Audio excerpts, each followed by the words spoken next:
Assalamualaikum warahmatullahi wabarakatuh. Perkenalkan saya Mawada Triananda, MPM 1905 160399 dan teman saya Dewi Malinda Wulandari, MPM 1905 160791 dari kelas 7C Manajemen Malam. Ingin menjelaskan mengenai hasil audit manajemen SDM program audit seleksi manajemen pada PT Skopindo Cabang Medan.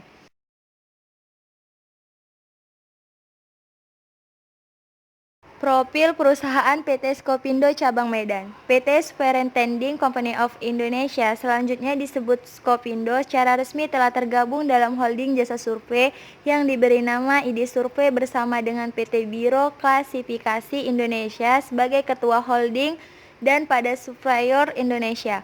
Berdiri pada tanggal 22 Oktober 1956 berdasarkan Akta Notaris Johan Arifin, Lumban Tombing Sultan Arifin nomor 42.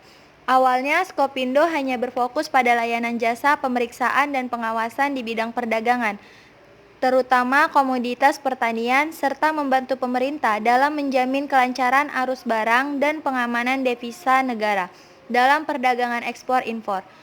Skopindo telah mengembangkan jasa di bidang usaha inspeksi dan audit, pengujian dan analisis, sertifikasi, konsultasi dan pelatihan dalam bidang pertanian, kehutanan, pertambangan, migas dan non-migas, konstruksi industri pengolahan kelautan, perikanan, pemerintah, transportasi, sistem informatika dan energi terbarukan.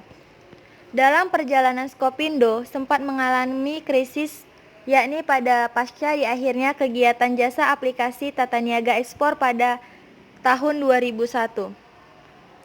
Hal ini mengakibatkan kerugian yang cukup signifikan. Namun seluruh jajaran perusahaan tidak tinggal diam. Skopindo bertekad untuk mengatasi krisis yang dihadapi. Secara tertahap, program tersebut membuahkan hasil. Pada tahun 2003 mulai meraih laba yang diikutin oleh hasil pada tahun-tahun berikutnya. Program transformasi bisnis cukup berhasil. Visi dan misi perusahaan. Visi perusahaan menjadi perusahaan kelas dunia yang kompetitif, andal dan terpercaya di bidang inspeksi, pengujian, sertifikasi, konsultasi dan pelatihan. Misi perusahaan. Misi perusahaan PT Skopindo adalah menciptakan nilai ekonomi kepada para pemangku kepentingan terutama pelanggan, pemegang saham dan karyawan melalui layanan jasa inspeksi, pengujian, sertifikat, konsultasi, komunikasi, serta jasa terkait lainnya untuk menjalin kepastian berusaha. Alamat PT Skopindo Indonesia terletak di Jalan Gatot Subroto, kilometer 5,5 nomor 105 Medan, Sumatera Utara. Didirikan tahun, PT Skopindo berdiri pada tanggal 22 Oktober 1956. Bergerak di bidang, Skopindo telah mengembangkan jasa di bidang usaha inspeksi dan audit, pengujian dan analisis, sertifikasi, konsultasi, dan pelatihan dalam bidang pertanian, kehutanan, pertambangan atau migas dan non-migas, konstruksi, industri pengolahan, kelautan, perikanan, pemerintah, transportasi, sistem informatika, dan energi terbarukan. Susunan Direktur PT Skopindo Cabang Medan. 1. Kepala Cabang. 2. Kepala Bidang Inspeksi Teknik. 3. Kepala Bidang Inspeksi Umum. 4. Kepala Bidang Pengujian dan Konsultasi. 5. Kepala Bidang Penjualan dan Dukungan Operasi.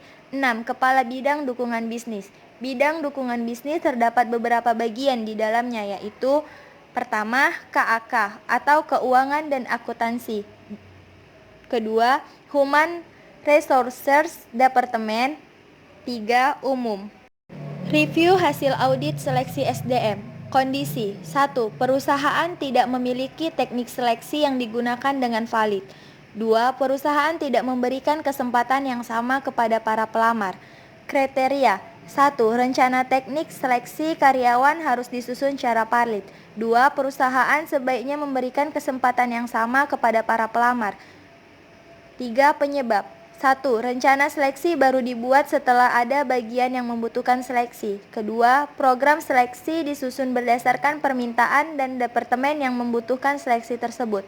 4. Akibat 1. Ketidaktuntasan program pengolahan seleksi karyawan hingga tahap akhir yang mengarah pada ketidaksempurnaan keterampilan. Kedua, ketidaktuntasan program pengolahan seleksi karyawan hingga tahap akhir. Kondisi 3. Tes yang diberikan tidak berhubungan dengan pekerjaan dan bebas dari bias. 4. Proses seleksi tidak secara maksimal mendapatkan informasi latar belakang dari pelamar. 5. Pewawancara kurang memahami pertanyaan apa yang dapat atau tidak dapat ditanyakan kepada pelamar. Kriteria 3. Tes yang diberikan harus berhubungan dengan pekerjaan dan bebas dari bias. 4. Tujuan proses seleksi harus dirumuskan dengan jelas agar mendapatkan informasi latar belakang dari pelamar. 5. Tujuan pewawancara harus dirumuskan dengan jelas agar dapat memahami pertanyaan apa yang dapat atau tidak dapat ditanyakan kepada pelamar. Penyebab 3. Belum tersedia suatu sistem review dan pelaporan yang terdokumentasi tentang penilaian efektivitas. 4. Program seleksi yang dilakukan disesuaikan dengan besarnya anggaran yang disetujui oleh Direktur Akuntansi dan Keuangan. 5. Perusahaan tidak memiliki rencana seleksi periodik dan menentukan program seleksi berdasarkan permintaan manajer lini yang harus terrealisasi dalam waktu singkat tanpa melalui identifikasi. Akibat 3. Tidak ada informasi sebagai umpan balik dalam peningkatan kualitas produk yang dihasilkan atas seleksi karyawan. 4. Tidak tersedia cukup dana untuk melanjutkan pelatih sampai pada praktik seleksi. 5. Banyaknya produk gagal dalam proses produksi sehingga volume atau output produksi menjadi lebih kecil. Hasil audit yang dilakukan menemukan beberapa kelemahan yang harus menjadi perhatian manajemen di masa yang akan datang. Kelemahan ini dapat dikelompokkan menjadi 3, yaitu 1. Kelemahan yang terjadi pada program seleksi karyawan yang tidak terstruktur dan dipersiapkan dengan baik. 2. Kelemahan yang terjadi pada saat dilakukannya proses seleksi karyawan atas ketentuan baru perusahaan. 3. Kelemahan yang terjadi karena kurangnya dana SDM untuk meningkatkan pelatihan ke jenjang yang lebih tinggi. Rekomendasi pertama, perusahaan harus membuat program perencanaan pelatihan karyawan secara jelas dan struktur serta dipersiapkan dengan baik sehingga program pelatihan dapat berjalan dengan maksimal dan karyawan mendapatkan pelatihan yang sesuai dengan kebutuhan. 2. Perusahaan harus membuat kebijakan dalam hal penambahan dana atau anggaran untuk pelatihan intensif dalam mempraktikkan mesin baru perusahaan, agar para karyawan dapat lebih terampil mempraktikkan mesin tersebut secara langsung di lapangan.